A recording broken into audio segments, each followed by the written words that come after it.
We are good. Hope everybody's doing well. This is Joe McCall, and somebody was giving me a hard time about when I do my videos, I raise my hands all the time. So I'm just going to do that now for you. Hey, how you doing? I'm Joe McCall. Welcome. This is my REI Secrets special webinar. And today I'm going to be talking about, I'm not going to be sharing my screen or doing anything fancy like that. I'm going to be talking about what separates successful investors from everybody else and tell you kind of a little story, how I got behind or how this all came to be. I was at the gym this morning and luckily, not luckily, by the grace of God, it's not luck because I certainly can't do this on my own. For the last 5 months, almost religiously, 6 days a week, I have missed a few. At 5 a.m. in the morning, I go to the gym and work out with some friends from church. And it's been really good. It's been fun. It's hard. And that's kind of why it's fun. But I've been going to the gym and working out with some buddies. And one of my students and friends are there. And Terry and Pamela from St. Louis. And I didn't even know it. Like, oh my gosh, I felt so stupid. Now, granted, they kind of bought my course. I've sold hundreds, if not thousands of courses in the last year. So I don't know everybody who buys the course. And then in the coaching program, they've been more active with Gavin. Gavin is my coaching business partner, and Gavin's been working closely with them. I knew them and I interviewed them. But when you see somebody on Zoom and you talk to somebody on Zoom, they're completely different than when you see them in person. And they probably saw me. They didn't even recognize me. They thought it was me. But it was probably like, wait a minute, Joe looks taller and skinnier on video. He's shorter and heavier than in real life than he is actually on video or something like that. I don't know. But like we saw each other and we're like kind of looking at each other, tilting our heads, And finally, Terry came up to me and said, what's your name? And I said, Joe. And then it clicked. I'm like, oh my gosh. And so we had been working out at the same gym on the same times. I do get there earlier than they do. I just have to put that in there, but I do get there earlier than them. And, but we've been working out and it's like, oh my gosh, there you guys are. It's a big gym. It's not a small little gym. It's a big gym. So, maybe we didn't see each other every day. Anyway, that's not my point in all this. My point is this. I was thinking about this because I was talking to Terry and Pamela and they're killing it right now. I mean, 50 to 100 grand months, $50,000 to $100,000 a single month, every month. I don't know what their exact numbers are, but let me just tell you this. Of all of the wholesalers and investors in the St. Louis area, they're definitely in the top 1% of income earners. They're probably doing close to $500,000 a year on the low end for wholesaling deals. And I was talking to them about what they were doing. And it dawned on me again that the reason why they're so successful is because they're really, really good at the simple, basic things. Okay, that's it. And it reminded me of things that I've been talking about for a long, long time. And I'm going to be updating a book that I wrote with a friend of mine, Peter Vexelman, about 7 years ago called Brilliant at the Basics. And I'm going to be updating that book. And I'm not doing it with Peter.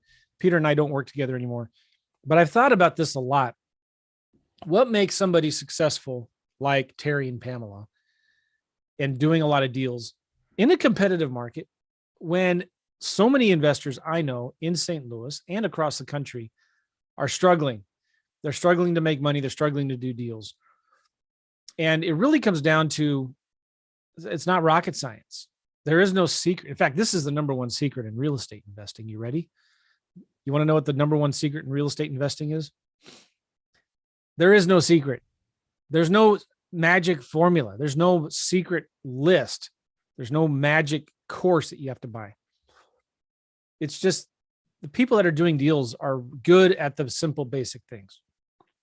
Excuse me. And so this is, what are the simple, basic things? Okay.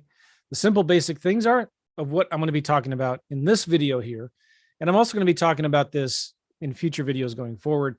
And I've written, just on the way home, what do you call it when you're talking into your phone?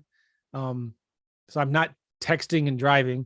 I'm dictating notes into my phone, but I dictated these notes this morning after I got home from the gym about, again, people that I see that are successful. And I've had the privilege now of doing this podcast, doing these videos, and teaching and coaching and helping people for almost 11 years now, 10 years. I have over 1,000 episodes on my podcast, 15,000 YouTube video subscribers, which I just passed the mark. Awesome. Thanks, guys. I've got hundreds of thousands of people on my email list.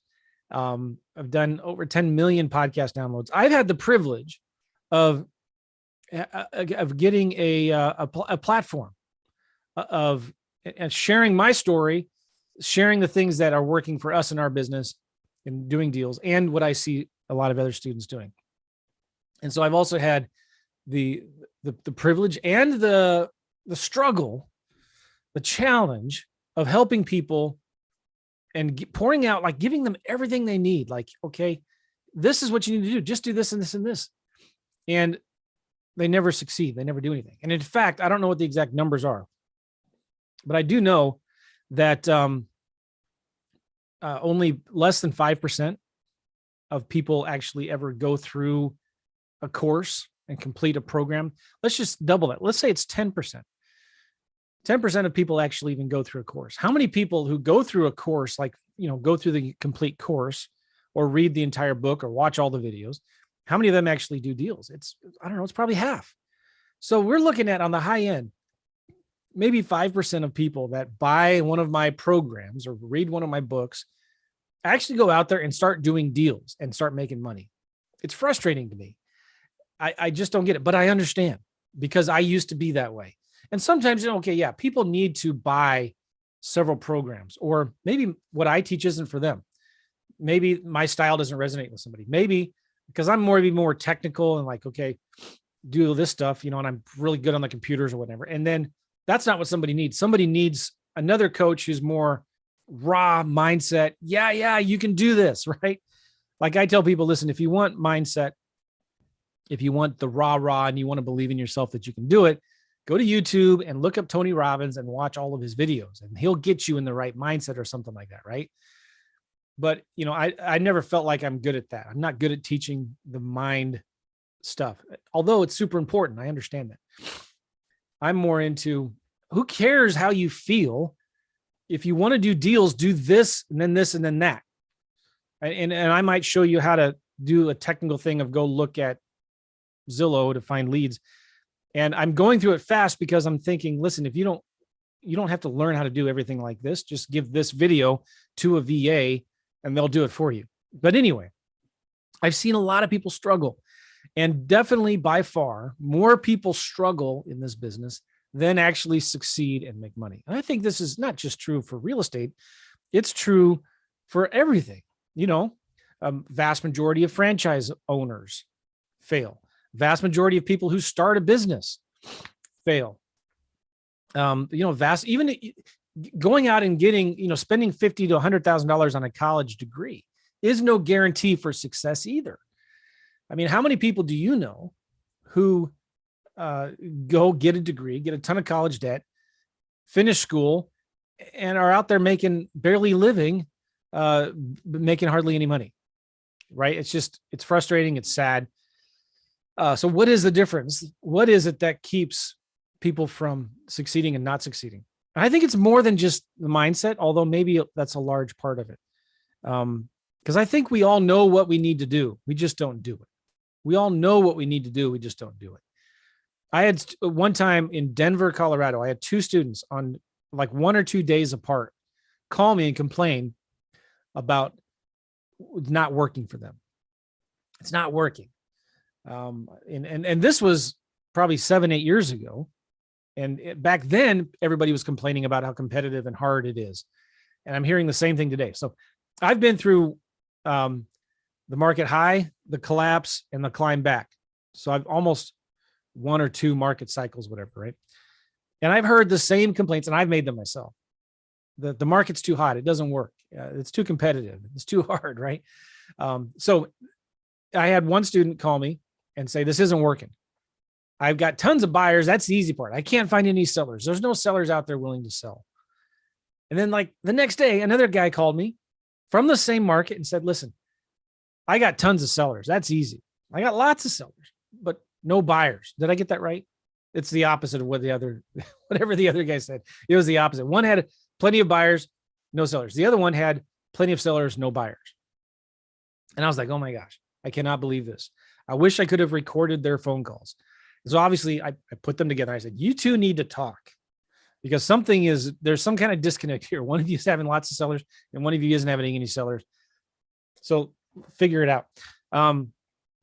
You guys need to talk. And which reminds me for another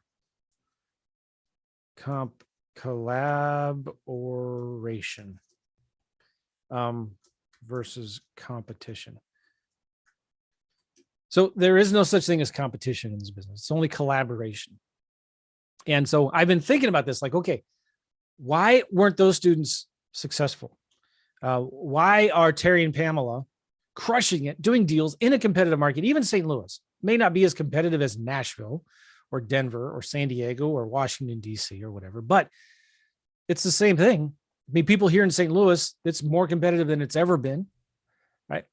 And I can give you people, and I do this all the time. Somebody in Nashville says it's too competitive, it's hard. I said, okay, really? Like if we go into ListSource or PropStream right now, if it's too hard, we're not going to find anybody doing deals, are we? We're not going to find any absentee owners or new investors buying properties in Nashville if it's really that hard and that competitive. And if what you're saying is true, there are no deals here, we should go into the county records right now and not find any investor transactions, right? And so when we do, it's amazing every time the person I'm showing this is to like, oh my gosh, what? And I'll pull up hundreds, if not thousands of transactions in the last 3 to 6 months that were purchased by investors. Now, who's finding those deals, right?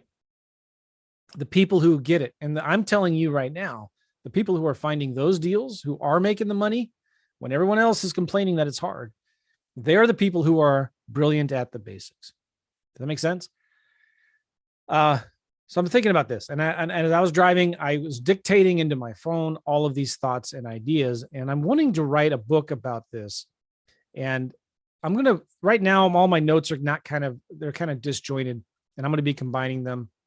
I'm not sure how. It's going to be a simple book. It's not going to be that hard or that complicated or that thick. In fact, somewhere I have in my notebook, my shelf, the first version, and it was just a 1/4 of an inch thick.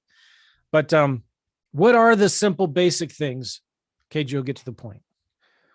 What are the simple basic things that people need to know and people need to do? Well, a lot of things. I think number one, understanding that you can do it. It's not the market. It's not that we're in a seller's market. Because if you're complaining about a seller's market, when it becomes a buyer's market, you're going to be complaining that it's a buyer's market. I guarantee you. If you're that kind of guy or gal that complains about the things outside of your control, when they change, you're still going to be complaining. You're going to find something else to complain about. Make sense? It doesn't matter if it's a buyer's market or a seller's market. It does not matter at all. There are still people today doing deals. Maybe it's harder than it was a year ago, 2 years ago, but there's still people doing deals today. How are they doing deals? They're still, it's illegal to wholesale. It's illegal, immoral, and fattening to wholesale in Illinois right now. But guess what? There are still people wholesaling deals in Illinois. It's going to be soon illegal, immoral, and fattening to wholesale deals in probably all 50 states in the union. But guess what? There'll still be people wholesaling deals. I've heard it for years. You can't do lease options in Texas. Yeah, you can. I've read the law. You can do lease options in Texas. Now, you can't do sandwich lease options longer than 6 months, but you can do sandwich lease options in Texas. And you can do wholesaling lease options all day long in Texas. And I have friends that have been doing them for 12, 15 years. So don't let anybody ever tell you that you cannot do deals. Don't let people tell you wholesaling is illegal. I had an attorney tell me one time, wholesaling is illegal. I said, well, what are you talking about? Where? And he says, no, listen, anytime a seller would want to sell you a property at 56 or 50 to 60 cents on the dollar, it's got to be a scam. Something is wrong. Nobody in their right mind would ever sell a discounted property with that kind of equity and just walk away from it. It has to be a scam. It's illegal, I'm sure, somewhere. And I said, show me where in the law it's illegal. Show me chapter and verse in the law, case study, court cases, or whatever. It says that you cannot buy a property at a discount and sell it for a profit.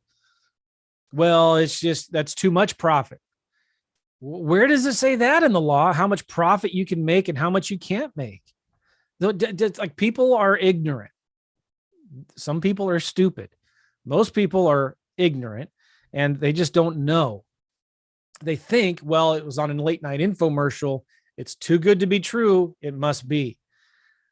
Well, it's just not. We all know that's not the case, right? But you're always going to find the naysayers out there that tell you you can't do it. You're going to go to the local real estate clubs and you're going to find somebody that says you can't make more than $3,000 profit on a deal. Okay. Nobody in our town can make over $5,000 in wholesaling. Don't listen to those late night gurus. Don't listen to those webinars or those people on podcasts that tell you you can make $20,000 on a deal. That's pipe dream. You can't, like, why do people do that? And I'll tell you why. Because it's easier to pull somebody down than to lift them up. That's, I think I think it is a conspiracy. You know what I mean? Somebody who maybe had that dream, that tried at one time to make $10,000 on a deal and then kept on hitting the wall. I'm like, oh, you know what? Didn't work for me. It must not work for at all. Or people think, I heard of somebody, I saw somebody and they failed, so it must not work, must not be right. It is easier to pull people down to your level. That's why it's so important to surround yourself with like-minded people. It is so important that you find somebody who is doing what you want to do and model their success, emulate them, copy them. Find somebody who is successful and believe that you can do it. I remember when I was getting started, I found somebody who was flipping lease options from a beach condo in Florida in Atlanta. And I thought, man, if that guy can do it, then I can do it. I found somebody that was doing lease option deals in Chicago from the country of India using a bunch of telemarketers. And this is way back before everybody was doing cold calling. This is way back before people were talking about virtual wholesaling. Like, oh my gosh. I said, if that guy can do it, I can do it. Maybe I was gullible enough to believe it, but thank God.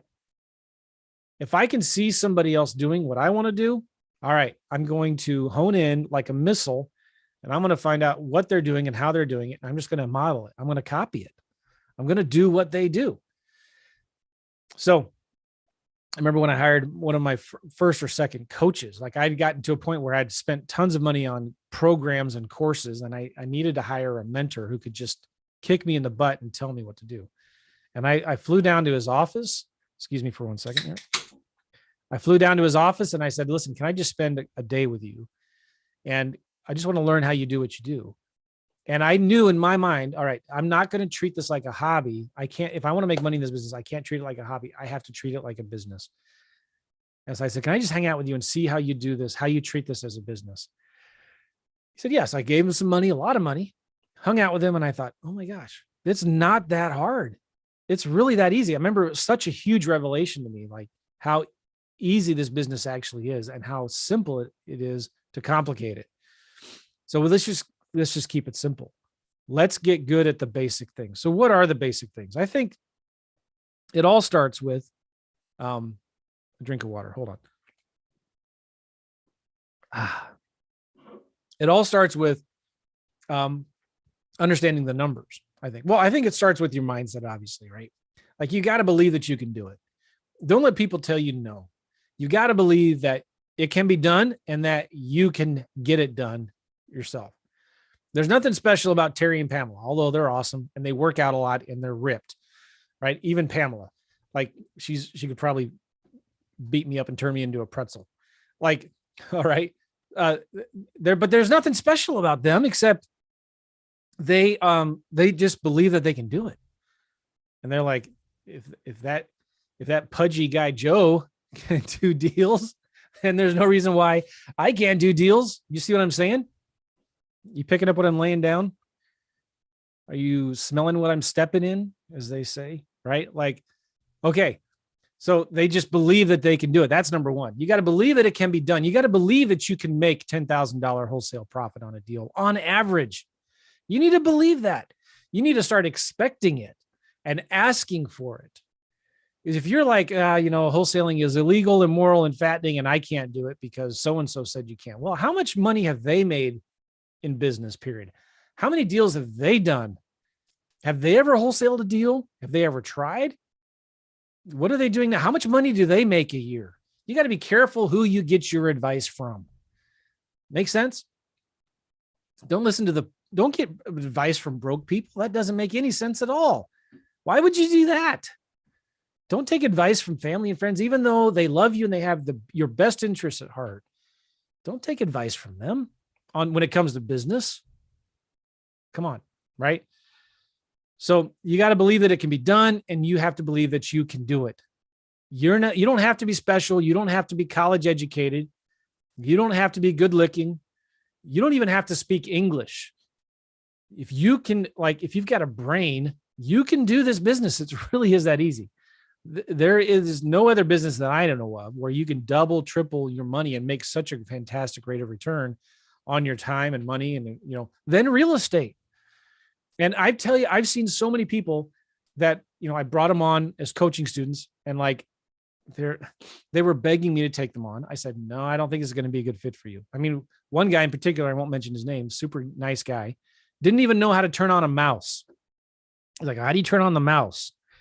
Like, he had zero technical skills, right? And I was like, no, I don't think this is going to work for you. And I was like, no, he was persistent. No, I can do this. A friend of ours in Ohio. And I give him a hard time. He probably knows who this is if he's listening. But his wife is super smart. And, he went and got a virtual assistant, and they're killing it right now. They're doing lots of deals. And he knows, okay, though I'm good at this, then I don't need to know how to do all that. I can do this, and I can get somebody else to do this stuff that I'm not good at. So I was worried, like, oh my gosh, they can't do it because they don't even know how to use a computer.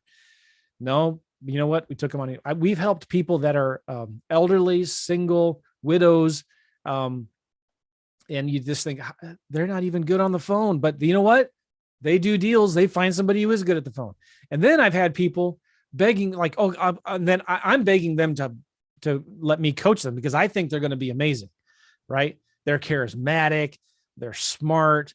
They're a go-getter. They're aggressive. They're good salespeople. And they just got it together. They got money, and they've already have some success behind. I don't know what it is. Like, yeah, you'd be awesome. And they never do anything with what they learn in this real estate stuff. And I'm trying to scratch my head.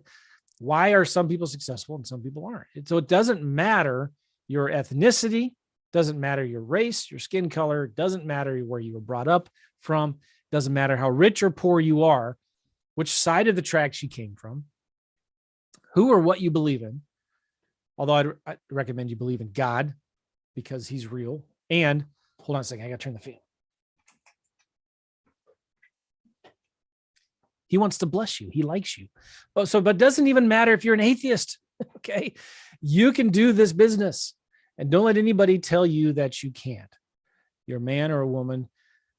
This reminds me too. One of the things that they did a college study, like a university-led study one time, to find the difference between those who were successful and those who weren't in large international sales companies.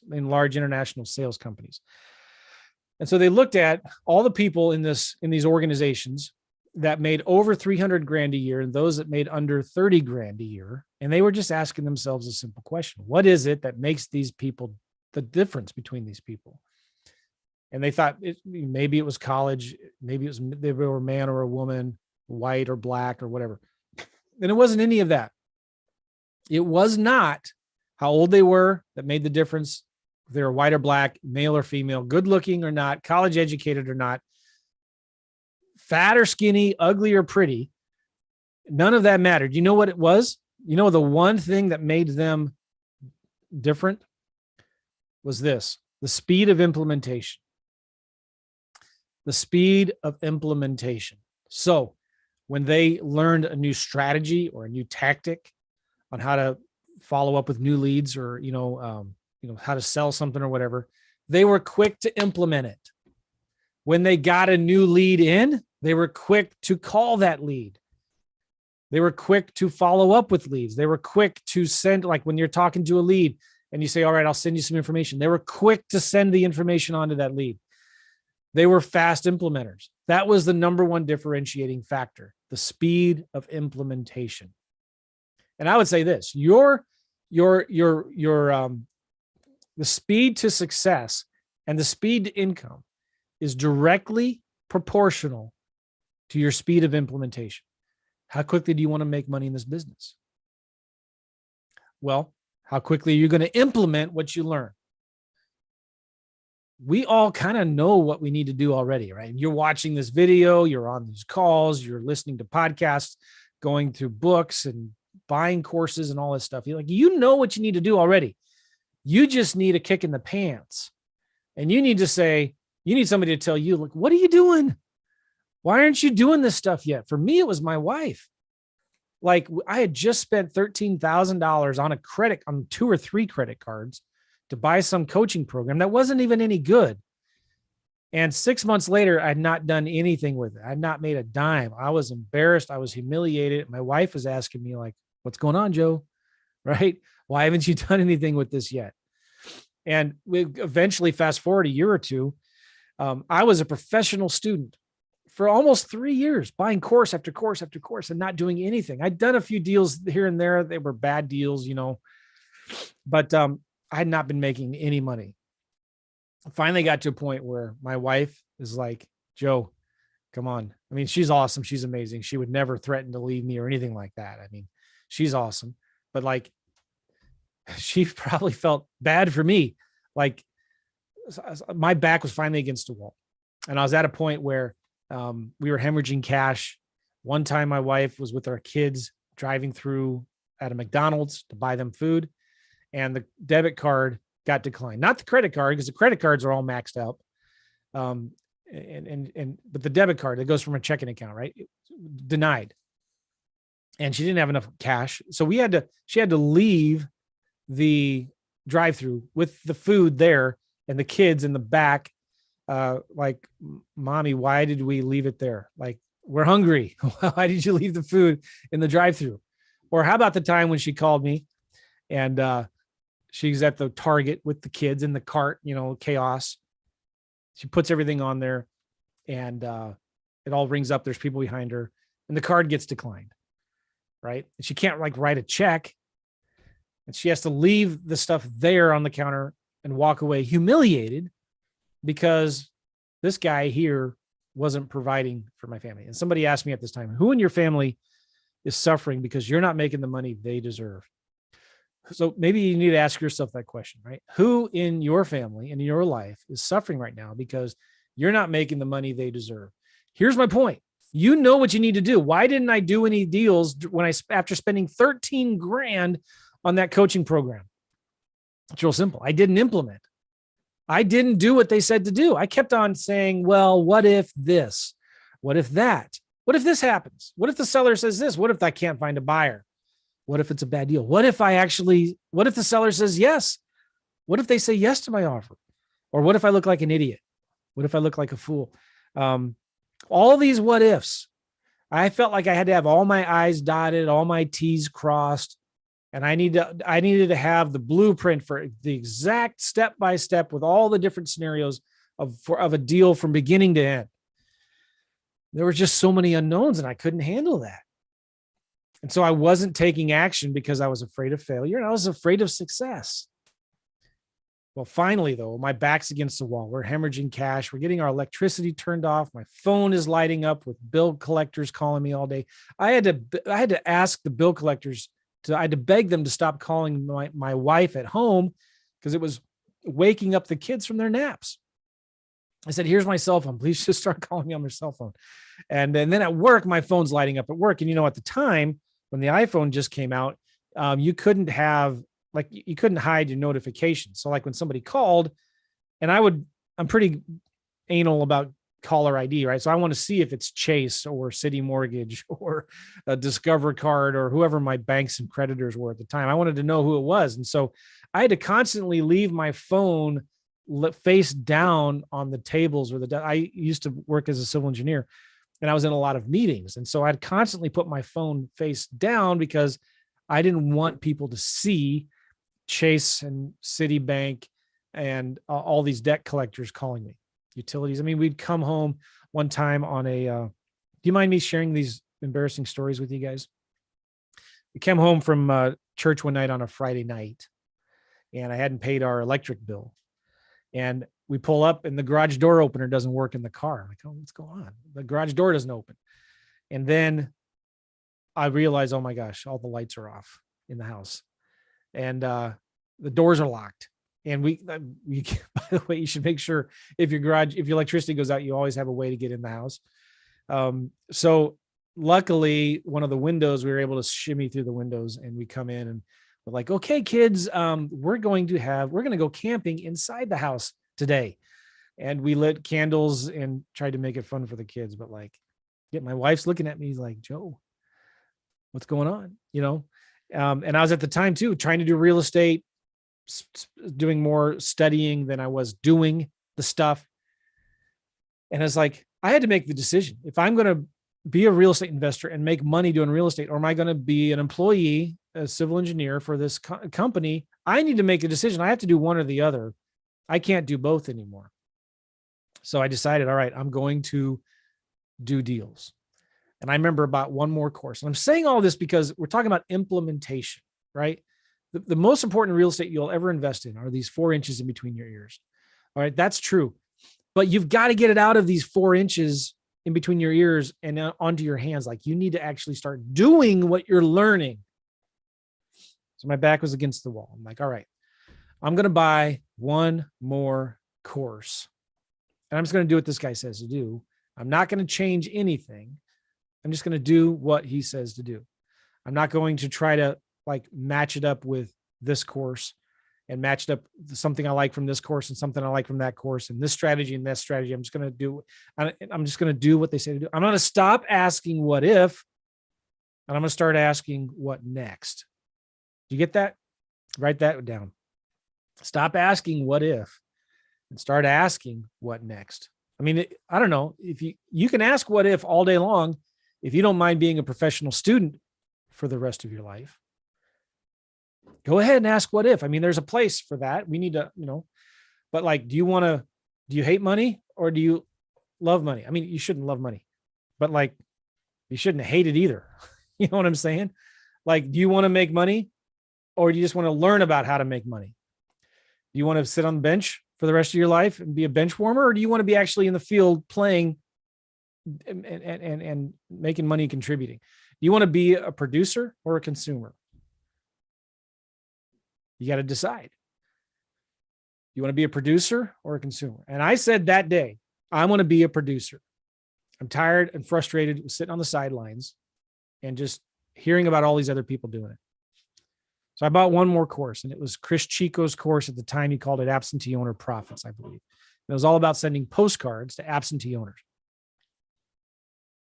And this was 2008. And by the way, I did a video I actually went to this house.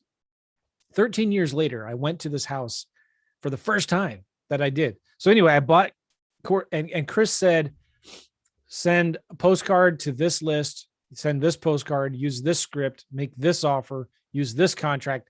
And I didn't like it, honestly. I thought, oh man, it sounds too simple. It's got to be more complicated than this. And everybody's doing that. It won't work in my market. My market's too competitive. Everybody's sending that postcard out. Everybody's sending mail to that list. So you know what? Chris says to do it. I'm just going to trust the system. So I did it. I sent the postcards to who he said to send it to. I started answering the phone. These are all things I'm going to be talking about in future episodes of this book, chapters of this book or whatever. I said, all right, I'm going to do what he says, and I may not like it, but I'm not going to mix it up with other things that I've bought, other programs. I'm just going to do what Chris says to do. Started getting calls, started using his script, making his offers. And then I don't know, remember maybe a few weeks into it, maybe a couple months, I don't remember. I got a call from a lady and she left me a message. I'm not sure how I got the lead, but I somehow got the lead. And it was for a property that was in a town about an hour outside of St. Louis. And it was a 3-family. So there's 3 units in there. And I freak out. I go, oh my gosh. Because I wasn't sending postcards to people who owned properties way out there. I was sending postcards to people who owned properties in these popular zip codes. And it turns out this lady had an expired listing in one of the popular zip codes, but she didn't want to sell that property. She wanted to sell another property that she owned an hour outside of St. Louis. So I said, no, I'm not interested. But she kept on calling me back. I don't know. She called me 3 or 4 times and was practically begging me to make an offer for this house. That's how bad she wanted to get rid of it. And this is what the people that don't understand this business, when they tell you it's illegal, immoral, and fattening to make $10,000, $20,000 profit on a deal, it's not. That's crazy thinking. It's so crazy and ridiculous. And why this lady wanted to sell this house so bad, because she had tried listing it with an agent and it wouldn't sell. All right. It needed a ton of work. She had tenants in there that were paying her weekly. She had to go knock on the doors of each of these 3 tenants every week and get paid rent in cash. She had no leases. She didn't have any signed lease. She wasn't month to month. She was week to week with these people. And, they were not, I don't want to say they were not productive members of society. They were, but they weren't, they were on, they needed, anyway, now I won't say anything bad, but she needed the money for, she wanted to pay off some debts. She wanted to give her kids some stuff, some medical attention and care that they needed. And she was elderly. She had inherited these properties from her dad. She didn't want them. She hated them. They were stress. She needed the money. So she had listed it with an agent. And I was like, no, I'm not interested, because I didn't have any buyers out there. But you know what? Chris says, make an offer to every seller you talk to. And so I said, okay. Another thing Chris said was, because these were like the what ifs and the unknowns. I was afraid of the unknown. Like, well, what if I make an offer and she says yes, and then I can't sell it? But my coach told me, and maybe this was Chris or maybe it was somebody else, but you find a good deal, the buyers will come. And the great thing about this business is, let's say you can't find a buyer, then you don't have a good deal. Well, you can go back and renegotiate the contract, or you can back out of it if you have the right language in the contract, right? So it had listed the year before for 140 or something like that. And it expired. And I said, ma'am, I don't know. I think I can offer you, I forget the exact numbers, but I think maybe I can offer you, I think it was 60 grand, 60. And she said, okay. And then I freak out. 60. And she says, okay. So now I'm nervous. She's an elderly lady. And I said, all right, well, let's meet somewhere in a public place. I didn't even want to go look at the house. I had, even back then, I knew enough of that area from Google Maps and MLS history. I didn't want to go out there. So let's meet at a public place with one of your sons, because I knew she had some kids. She said, okay. So I spent hours agonizing over this contract. And this time I didn't do what Chris said.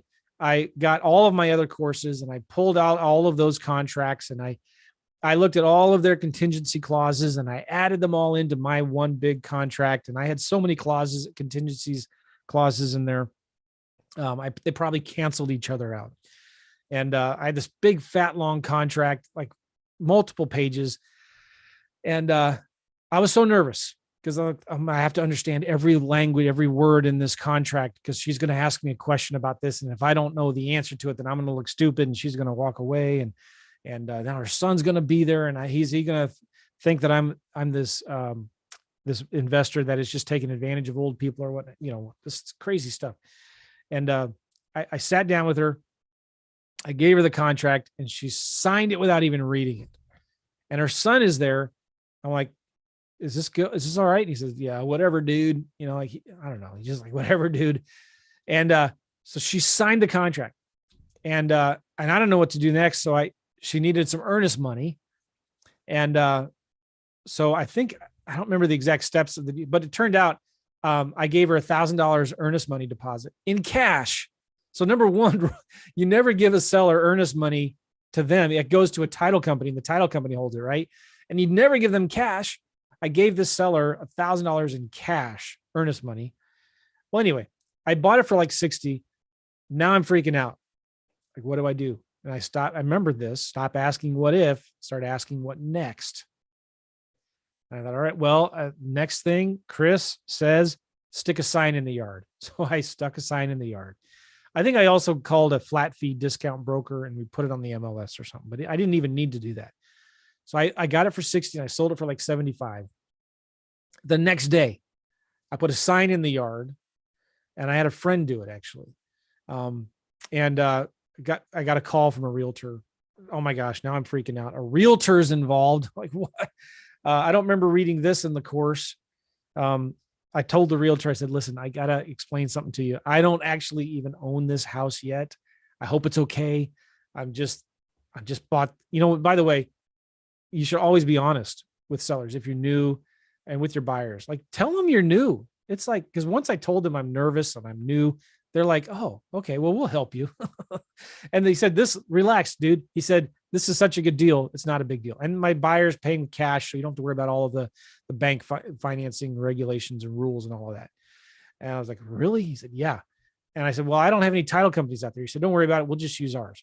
I said, well, give me their name and number so I can call them and give them a heads up. I said, okay. So I called the title company. I said, listen, I hope this is okay. I have this deal under contract for 60 and I'm selling it for 75. And I don't even own the property yet. I hope it's okay. And the title company said, relax, it's okay. Right. And so we did, and we did a double closing at the time where I didn't have, and I told the title company and the realtor, I don't have the money to close on this thing. And he said, oh, we'll figure it out. And so the title company took care. It was a cash transaction. It wasn't a big deal. It was in a small town. This title company is just a good old boy title company. And they're like, we'll take care of it. And so I walk away a week later, whenever the closing, and also, by the way, the realtor asked for, because they have to, the signed leases, the rent rolls, and they wanted all this fancy documentations, like the seller's disclosure statements. I didn't have any of that. And I told the guy, I was just honest with him. I said, I don't have that stuff. And the seller doesn't either. He said, okay, don't worry about it. And didn't need it. The seller understood buying this deal. There were no rent rolls. These people were paying cash every week. There were no leases. And some of these people didn't even have telephones. So he couldn't even go into the house to look at them and inspect them. But it was such a good deal. And they were worth maybe 100. He's buying it for 75 or something like that. Well, turns out I made 13 grand and change after closing costs and all of that stuff. And I had my check. They call it the shut up money, right? The shut up check. And I wasn't telling anybody else to shut up. But it was mainly my unbelief and doubts. It was my shut up check. And I remember thinking, oh my gosh, this actually works. I wish I would have kept a copy of that check too. Maybe it was a wire. I don't remember, but like, I thought, oh my gosh, like all those people I saw in the webinars and in the boot camps and in the seminars where, the guy is selling his course, when they have the picture of the check. And I'm like, oh my gosh, I'm actually one of them now. I actually am one of those guys with the check. This actually works. And that changed my life. That changed my life forever. So again, coming back to why was I able to finally do a deal after 3 years of studying and being a professional student and making so many stupid mistakes? It's because I understood that the speed to income is directly proportional to your speed of implementation. And I would take it even a step further, and I'm going to be talking about this later. Your speed to income is directly proportional to the number of offers that you make. So I had to get it through my head that this could be done, and I could actually be one of the ones that do it. I got the course. I said, I'm just going to implement. Implement first, ask questions later, right? I heard one guy say, you need to jump off the building and you have to almost like figure out how to fly as you fall. And so many of you are stuck in this ready, aim, ready, buy another course, aim. Get so close. Like, oh, I got to watch another video, listen to another podcast, buy another book, get another coaching program. Watch another webinar. Aim. Or I'm going to do this strategy doesn't work. I'm going to do notes. I'm going to do short sales. I'm going to do the BRRRR strategy. I'm going to do lease options on wholesaling and vacant land. You never get to the fire. You're ready, aim. Oh, ready, aim. I need to get another coach. You understand what I'm saying? To be successful, I finally did the ready, fire, aim approach. All right. Ready. I got the stuff. I know what I need to do. I got a coach. I got a mentor. I know what I need. I see other people doing it. If they can do it, I can do it. There's nothing special about them. They're just massive action takers. Massive imperfect action. Massive imperfect action. All right, I'm going to do it. Ready, fire. All right, made a mistake. Okay, that's fine. I'll re-aim again, fire again. Missed it. Okay, let me re-aim it again. Boom. Finally hit it. Finally did a deal. Finally made some money. Cool. Do you guys understand?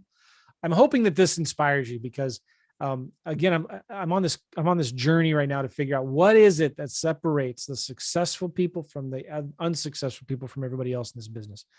And I think it's a few simple things. Number one, it's the mindset. They believe they can do it. Number two, they take massive imperfect action. They just take action. They're massive action takers. That is one of the most important things in this business. You need to be a decisive action taker. You cannot build a business sitting on a fence, right? You can't drive a parked car. You need to get it in gear. You need to get off the fence. You need to get the car in gear and you need to let go of the brake and push the accelerator down. Okay. You guys know what you need to do. And through this series, and maybe it's a good time to end right now because I'm going to do more of these as we go forward, but you need to understand, all right, now that I'm off the fence, now that I'm in the car and now I'm driving, what are the simple basic things that I need to do to succeed in this business? What are the simple basic things I need to do? Now that I know I need to do it and I believe it and I trust it, and I'm going to start ready, aim, firing, or I'm going to start ready, fire, aim. What are the things I need to do? And then just in a nutshell here, kind of giving a preview for what I'm going to be talking about in the coming weeks going forward here, is there's certain things that these investors that are successful and do a lot of deals, some of the things they all have in common. All right. Number one, they're on the phone. They answer the phones. They talk to sellers. They talk to buyers. They're accessible. Listen, if you're not on the phone, you're not making money. Now, maybe it's not you who's on the phone. Then you got somebody on your team who is on the phone, but you need to be on the phone. You need to be talking to sellers. Number two, the reason why they're so successful is they understand marketing. And maybe this isn't the right order, but understanding that it's all about marketing. We're not in the real estate investing business. We're in the marketing business. Okay. They keep this business really simple. If you want to make money, you need to do deals. If you want to do deals, you got to make offers. If you want to make offers, you got to talk to sellers. And if you want to talk to sellers, you got to do marketing. So they do consistent marketing every single day, whether they feel like it or not. They've got somebody else doing the marketing for them in spite of them.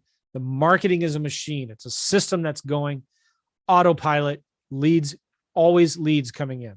So you've got to get somebody else to do the marketing. We're not in the real estate investing business. We're in the marketing business. They understand that, number one. Number two, they're picking up the phone. They're answering the phone. They're calling sellers. They're talking to sellers. Okay. Number three, they're making offers. In fact, let me go back a little bit. This is another big thing, and I'm going to be diving deeper into this stuff. They're talking to at least 3 to 5 sellers a day. If you could just talk to 5 sellers a day, I'm telling you, I promise you, and you do that consistently for a few months, you're going to start making lots of money in this business. Okay. Talk to 5 sellers a day. And the next thing is they make offers to every single seller they talk to. And many times they make multiple offers. Finding out their situation, they make a cash offer or owner financing, subject to offer, lease option, whatever it is that's going to fix their problem. They're talking to sellers and making offers. And then the next thing is they're following up. 95% of your deals, 90 to 100% of your deals are going to come from follow-up. Plain and simple. And nobody's doing it. Nobody is doing it. So if you don't get discouraged, like, okay, Joe, I've done the marketing now. It's been 2 months. I don't have any deals. Well, first thing I'm going to ask you is how many offers have you made? And how much follow-up have you done? How many sellers have you talked to? How many offers have you made? How much follow-up have you done? We looked, well, okay, I'm getting way ahead of myself. So I'm going to be talking a lot more about these things as we progress. Okay. It's going to be a lot of fun. I'm excited to share these principles with you. This is all for this book that I'm writing called Brilliant at the Basics. And I want to share with you what those simple, brilliant, basic things are that people who do deals understand and do. And so then you can just take what they're doing and do it yourself. Make sense? All right. Good. I'm looking at my comments here in the Zoom chat, and you guys are awesome. Inspired. Watch me go. Nick has a good point here. Don't be upset by the results you didn't get with the work you didn't do. Ooh, that's good. Write that one down. Don't be upset by the results you didn't get with the work you didn't do. Miles says, we always have a babbler in our head that creates doubt. Don't we? Isn't that true? There's always somebody there in the back of our head saying, you can't do it. You're not worthy. You're not good enough. Somebody here says, I appreciate you sharing your early money issues. This describes me. I bought $15,000 in coaching, and then when I was afraid of the course, even though I attended the live weekend trainings. Mm-hmm. I appreciate your vulnerability, Lori says. Yeah, Marvin says, to do deals, you must just do it as soon as you learn the basics. Oh, this is a real good point, and we'll talk about this, Mary. I'm finding out there is a steeper learning curve, even though the requirements are so basic. There are so many basic things to learn, though. Also, the courses over-deliver, and you only need to know a few things well. I understand that. You know, it reminds me of when I was in school, and I remember this every single year. I loved math. I was good at math. And I remember every single year, though, looking at next year's math book and being freaked out, totally intimidated, and thinking, oh my gosh, looking at the math that the other kids did in the next grade up. And that was like, if I have any phobia, it's math and calculus. I mean, I love it, but like, I'm looking at this thinking, holy smokes. Like, and I remember seeing the math problems in the math book for the next year. Oh my gosh, freaking out. And that was in junior high school, and through college. And I went and I got, I think my last math class that I took was differential equations or something like that. So I took multiple calculus courses, and I had to. And it's the same thing. But then at the end of the year, when I looked back, I was like, oh my gosh, what was I freaked out about? That was actually really easy. That stuff was easy. And so you may, as a beginning investor, look up at this huge giant mountain and think, how am I ever going to get up there? Well, you got to understand there's just some real simple steps. You know, think about it like in Mount Everest, and you have, it's just the tallest peak. But what do they have there? They have like base camps every few thousand feet that you go up, and you just need to worry about the next step. All right. Don't worry about getting to base camp number 8 when you haven't even gotten to base camp number 1 yet. And so my goal here, because once you get to base camp 1 and 2, the rest is easy. You've got Sherpas that can carry your stuff up there. Now, I'm not, obviously this analogy goes so far. It's not easy reaching the top of Everest. I can imagine that. Right. But like sometimes the first few steps are the hardest. And this is important to understand. You don't need to know how to do steps 1 through 8, like in exact clarity. You just need to trust the system and do steps 1 and 2. That's it. Worry about step 1, then worry about step 2, and then worry about step 3. Do you understand what I'm saying? Go to first base camp. That's all you need to worry about right now. Go to the first base camp. Don't worry about bringing all of the stuff. Now, can you imagine as a coach, or let's just say you wanted to climb Mount Everest, and I say to you, okay, great. Here you go. You're going to need all these 6 maps. You're going to need these 20 different pairs of boots. You're going to need these 5 different backpacks and these 20 different tents and all of this food to get up to the mountain. This is all the stuff you're going to need. And I give it all to you at once. Well, sometimes we as coaches are guilty of that because we give you everything you need, but you don't need all of that stuff to get to the first base camp, right? You just need 1 pair of boots, 1 tent. And you know what? Sometimes there's Sherpas who can like bring you the stuff. And so that'll be there at the camp when you get there, when you need it. So don't worry about, like, if you have a course and program and you have great education, that's awesome. But just save some of that stuff for the third or fourth or fifth base camp. What do you need to do now to start doing deals? It's real simple. Doing deals comes down to a few simple, basic things: marketing, talking to sellers, making offers. That's it. Don't worry about raising private money, setting up an LLC, getting a website, hiring a ton of VAs, or just like marketing, talk to sellers, make offers. And I might add follow up, but that's part of making offers. Okay. That's how you do deals. It's really that simple. So the first thing you need to worry about, or not worry, but do and implement, is marketing. Get some leads. Maybe for some of you, it's like, you know what? There already are people with deals. I just need to find the buyers. So maybe it's marketing for buyers. You go out there and find the buyers who are looking for deals, find out what they want, go to the people who have the deals and bring it to them.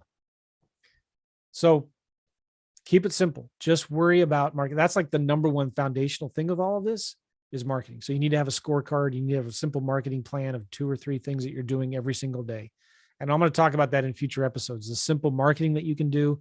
I'm going to talk about how to find out where the demand is and follow the demand. Don't try to reinvent the wheel or figure out how to create new demand. Find out where the demand already is. What are people already looking for? And then go find it for them. I mean, that'll shortcut your success by years if you just find out where the demand is and go supply it. Okay. And we're going to be talking about a few other things that are important that I see successful people doing. Cool. Let me just look to see if there are more comments here.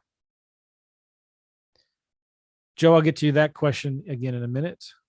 Thank you, Mandy. Yes, there are times when you have to tell the babbler in your head to shut up and do it anyway. Somebody here says, I'm trying to do the implementation without overthinking. I'm doing at least better than I was a few weeks ago. Progress over perfection. That's right. That's absolutely right. Progress over perfection. If you're just making progress, that's good. That is awesome. Start thinking what next, not the what ifs. Forget about steps 7 and 8. Just focus on steps 1. And step 1 is mindset. I think maybe step 2 is marketing.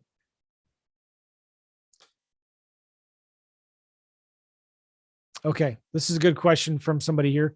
I've been getting your courses and I have not pulled the trigger yet because I'm thinking I would not know how to talk to sellers. I need more knowledge on how to talk to sellers and what to say.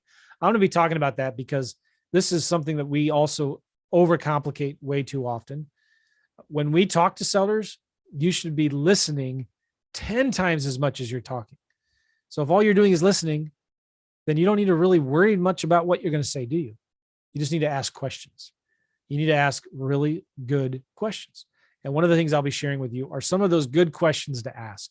And you need to think of yourself as the guy or gal with, $1 million burning a hole in your pocket, and you're looking for a house to buy.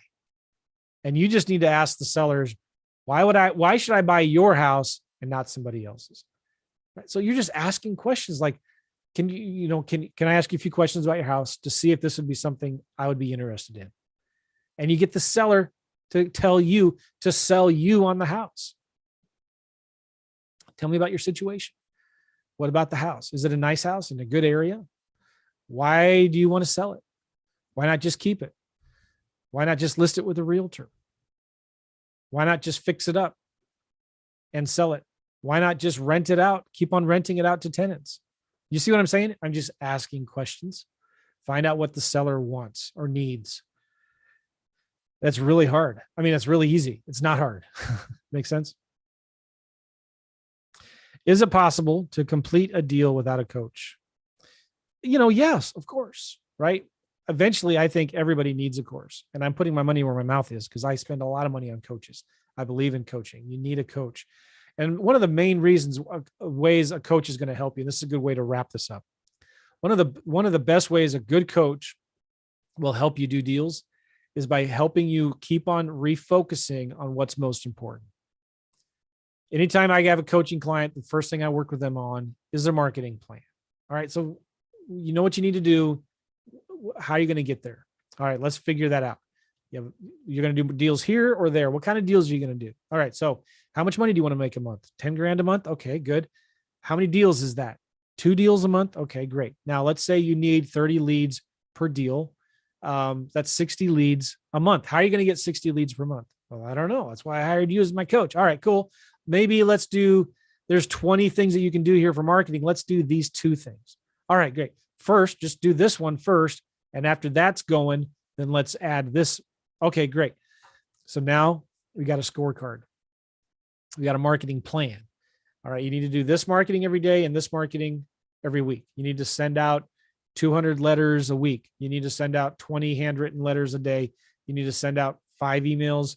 You need to do an hour cold calling a day or whatever it is. Let's start tracking your numbers. And then, okay, now you got to talk to sellers. You got to talk to 5 sellers a day. How are you going to do that? How are you going to talk to 5 sellers a day? Well, you'll do this marketing. And how about if you haven't talked to 5 by the end of the day, you just call a couple of realtors, call a couple property managers and ask them, do you have any deals? I'm looking for something. You see what I'm saying? Now you've got a scorecard. You start tracking your numbers. And the number one thing a coach is going to do, in my opinion, is help you overcome your limiting beliefs, but then also hold you accountable to the action steps you need to take to get to where you want to be. Otherwise, we're just wasting each other's time. Does that make sense?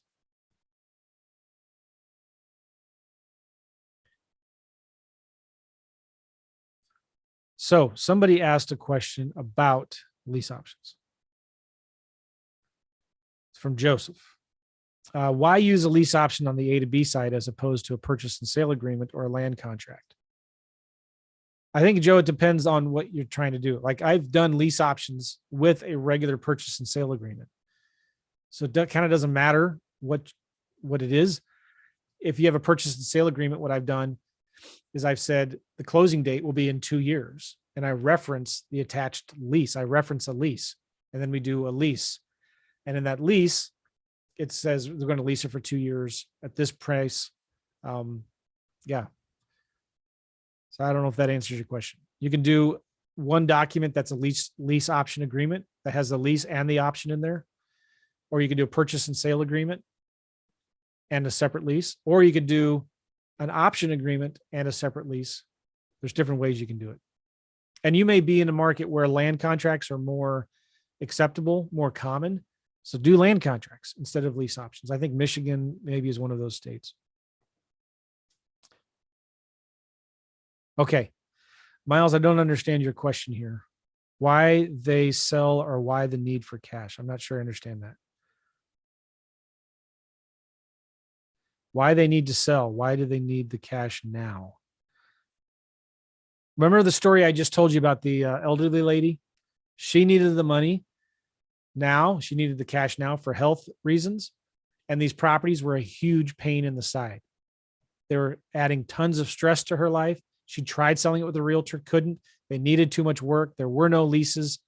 Their tenants were deadbeat tenants. They weren't deadbeats, but but like there weren't your standard typical tenant that you like to have in one of your properties, right? But like she needed the money. She just wanted to get rid of that pain in her life. And in exchange for a discounted price, I gave her the speed and convenience of selling a property quickly. In exchange for a low price, I'm giving her the speed and flexibility of a fast, seamless, painless close. You got a problem? I'll take care of it. Here's my price. If you want more, go list it with an agent. She's like, I tried and it didn't work. I said, if you want to sell this for more, fix it up, get the tenants out, get some real tenants in there, fix it up and sell it on the MLS with the realtor. She did not want to do that. She couldn't do it. Okay. That's good for now. Is that right? I'm going to be doing more of these as we go on, and I'm going to be talking more about some other simple principles for success that you need to master. You need to be good at these simple things. And it's not complicated. It's not rocket science. You need to learn how to become brilliant at the basics. And when you can do that, there's nothing stopping you. You can do deals. You can do 1, 2, 5, 10, 20 deals a month. Doesn't matter. You've just got to learn how to be really good at these simple, basic things. All right, guys, that's it. We're going to call it a day. Appreciate you all.